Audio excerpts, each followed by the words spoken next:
بسم اللہ الرحمن الرحیم۔ السلام علیکم ناظرین، پٹنہ سے بہاگلپور کے لیے مجھے ٹرین کے جس کمپارٹمنٹ میں جگہ ملی اس میں ایک مرواڑی خاندان بھی سوار تھا، ایک موٹا سا سیٹ، اس سے بھی موٹی سٹھانی، اور ان دونوں کی فرباہی کا مرکب ایک گول مٹول سا لڑکا جس کی عمر تو 10-11 برس سے زیادہ نہ تھی، لیکن جسم کا پھیلاؤ اپنے سن و سال سے کئی گنا نکلا ہوا تھا۔ سامان کے طور پر ان کے ساتھ 6 بڑے بڑے ٹرانک اور بستر تھے، 5 بوریاں اور 3 ٹوکریاں جس میں ملے کچلے کپڑے تھے، جھوٹے برتن، جوتے، مالٹے پال وغیرہ اٹاٹ بھرا ہوا تھا۔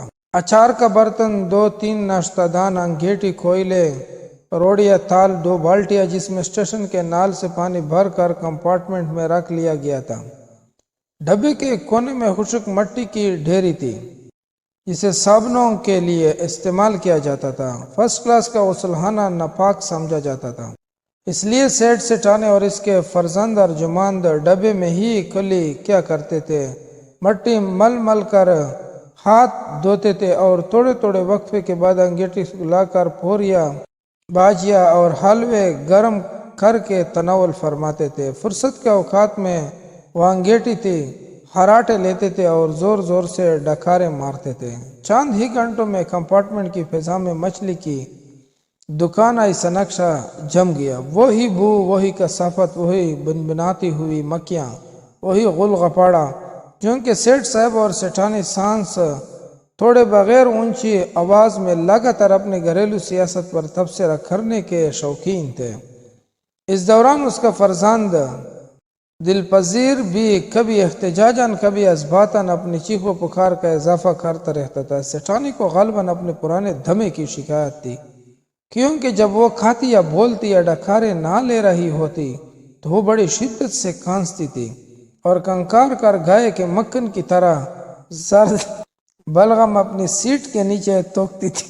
باہر گرتے اور انجن سے بک بک نکلتا ہوا دھواں میلوں تک ایک بے کیف اور اداس یکسانیت چھائی ہوئی تھی۔ کھیتوں میں چرتے ہوئے نحیف ہوا نزار مویشی گدلے گدلے جوہڑوں پر کھپڑے دھوتی ہوئی، پانی بھرتی ہوئی عورتیں، کہیں کہیں کسی جانور کی لاش پر کتوں اور گدھوں کا ہجوم، کسی جگہ کا ضائع حاجت کے لیے سر جھکائے ریل کی طرف پیٹ کر کے بھیٹے ہوئے بے تکلف انسان، آبادیوں کے آس پاس ڈھول میں اٹھے ہوئے لڑکے جو گڑی کو دیکھ کر اس پر تھوکتے تھے، پتھر مارتے تھے اور اپنی غلیظ دھوتیاں کمر سے اوپر اٹھا کر مسافروں کا منہ چیرتے تھے۔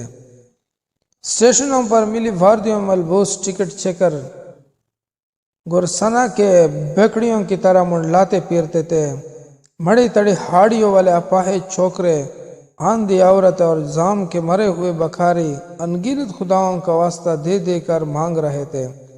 اپنے کمپارٹمنٹ کے اندر اور بیرونی ماحول سے اکتا کر میں ڈائننگ کار میں جا بیٹھا۔ یہاں پر ایک اور ہڑبھونک مچا ہوا تھا۔ ایک کرسی پر بہاولپور کے بیرسٹر نور الحسن بیٹھے ہوئے تھے۔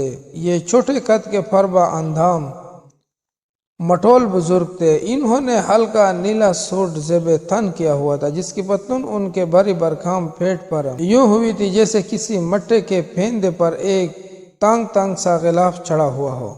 اس کی پلدار بھوٹی گردن کے ڈلے گوشت کی جوریوں میں ڈبی ہوئی تھی اور اس کی سرخ رنگ کی ترکی ٹوپی کا موٹا سا کالا ریشمی پندانگر ہر جنبش کے ساتھ گھڑی کے پنڈولم کی طرح رقص کرتا تھا۔ بیرسٹر صاحب نے اپنی سفید گنی مونچھوں کو فیکسوں کے تاؤ دے کر سیٹ کیا ہوا تھا اور ان کے دونوں گالوں پر ننگی سنگینیوں کی طرح استادہ۔ بیرسٹر صاحب کے سامنے بہاگلپور کی رشٹر یہ سوائم سوک سنگ کرتا دھرت کماندر دیو نارائن سنگھ چریرا بدن نکلتا ہوا کھاد بند گلے کا ریاستی وضع کا کوٹ، جوت پوری برجس اور سر بھنگ کے انداز میں ایک فلیٹ میں بیش بہا قیمتی ہیروں کا بروج لگا ہوا تھا، منہ میں پائپ، بغل میں بھید کی نزک سی چڑی میں 2 بڑے بڑے غضبناک اور بھیانک شکاری کتوں کی زنجیریں، جو کہ دائیں بائیں چوکیداروں کی طرف بیرسٹر نور الحسن کی طرف یوں دیکھ رہے تھے جسے چشم زدان میں لپک کر انہیں زخمی مرغابی کی طرح دبوچتے ہوئے کمار صاحب کے پیچھے ایک کرسی پرست نارائن پانڈے بیٹھا تھا، جو بوقت ان کے پرائیویٹ مصاحب، قانون مشیر، باڈی گارڈ اور ہر قسم کی دلالی کے فراہم سرانجام کرتا تھا۔ ست نارائن پانڈے نے دھوتی باریک اور زیب تن بنگالی کا کرتا پہنا ہوا تھا، جس میں اس کے کثرت جسم کے پٹھے بڑی صفائی سے چلک رہے تھے۔ اس کے سر پر کردر کی گندی ٹوپی تھی، جس کے کندھے سے اس کی گھنی چھٹیاں نکل کر ایک کن کے قریب ڈنگ کی طرح بل کھا رہی تھی۔ اس کے ہاتھ میں بہت سی زنجیروں کا گچھا تھا، جس کے ساتھ انواع و اقسام چھوٹے بڑے کتے بندھے ہوئے تھے، اور ڈائننگ کار میں آنے والے مسافروں پر مختلف آوازوں سے بھونک رہے تھے۔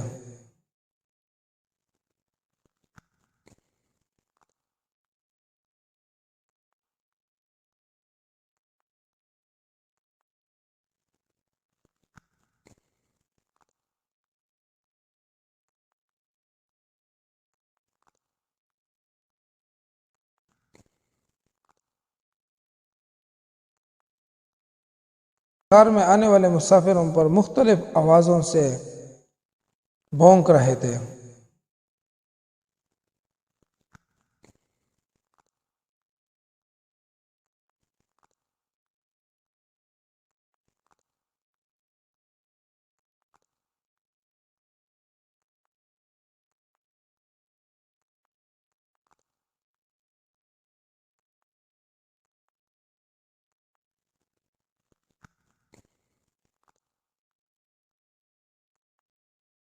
آوازوں سے بھونک رہے تھے۔